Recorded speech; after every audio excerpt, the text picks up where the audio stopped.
Hello, I'm Mark from Moonstone Publications. Welcome to this overview of some of the stories we've covered over the past week. But first, please hit the subscribe button and share this video with your friends and colleagues. Coming up in this week's update, the Minister of Health takes issue with Momentum's R1 trillion cost estimate for NHI.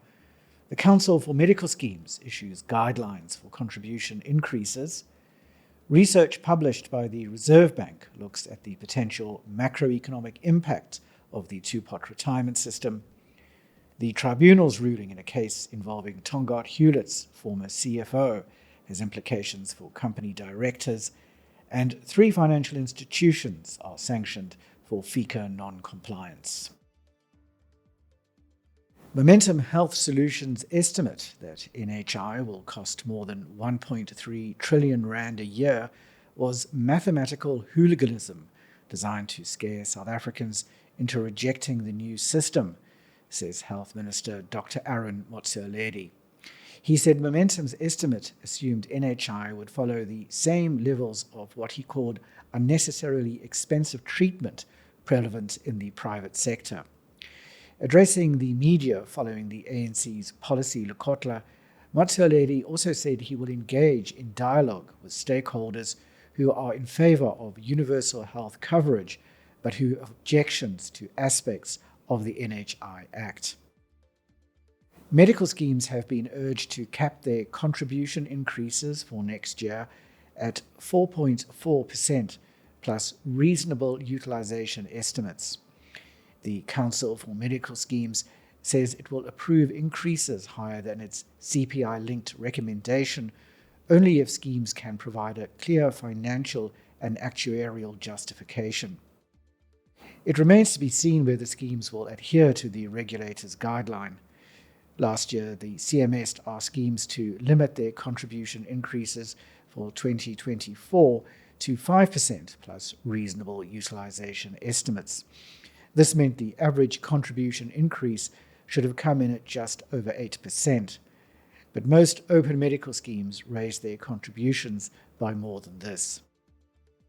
Retirement fund withdrawals could boost households' disposable income this year and next year, as well as the country's economic growth rate, according to research published by the South African Reserve Bank.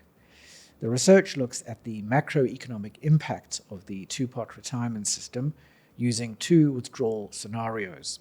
The high withdrawal scenario is where fund members withdraw most of their available funds, while in the moderate scenario, fund members make withdrawals only in financial emergencies. The authors believe the moderate withdrawal scenario is more likely. This scenario will see an additional R40 billion flowing out of retirement funds in the fourth quarter of this year. This will boost households' disposable income by some R31 billion, and it will have a knock-on impact on imports, GDP growth, and inflation. Chief financial officers are responsible for ensuring that company financial information complies with the regulatory requirements, even if they delegate the preparation of these statements to others. This is one of the implications of the Financial Services Tribunal's ruling that upheld the JSE's decision to fine Tongaat Hewlett's former CFO, Murray Munroe, R6 million and bar him from holding office as a director of a listed company for 10 years. The JSE found that Munroe's failure to comply with the exchange's listings requirements was one of the causes of the publication of a number of material misstatements in Tongaat's financial statements for the periods 2011 to 2018. The tribunal rejected Munroe's argument that it was required to engage with the impugned transactions to determine whether the initial financial statements were correct. The need to restate and acknowledge significant errors was sufficient for the JSE and the tribunal to infer that the original financials were materially incorrect. The South African Reserve Bank has imposed administrative sanctions on a life insurer, a micro-insurer and a bank for FICA non-compliance. The sanctions follow inspections conducted by the Prudential Authority on Assupol Life and the State Bank of India in 2020 and Monarch Insurance in 2022. The penalties imposed on the State Bank of India came to 10 million rand, of which 4.5 million rand was conditionally suspended for 3 years. Assupol was fined 4 million rand. The PA said all 3 entities have undertaken remedial action to address the identified compliance deficiencies.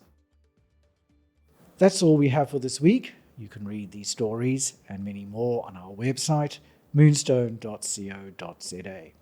Until next time, here's wishing you all the best from the team at Moonstone Information Refinery.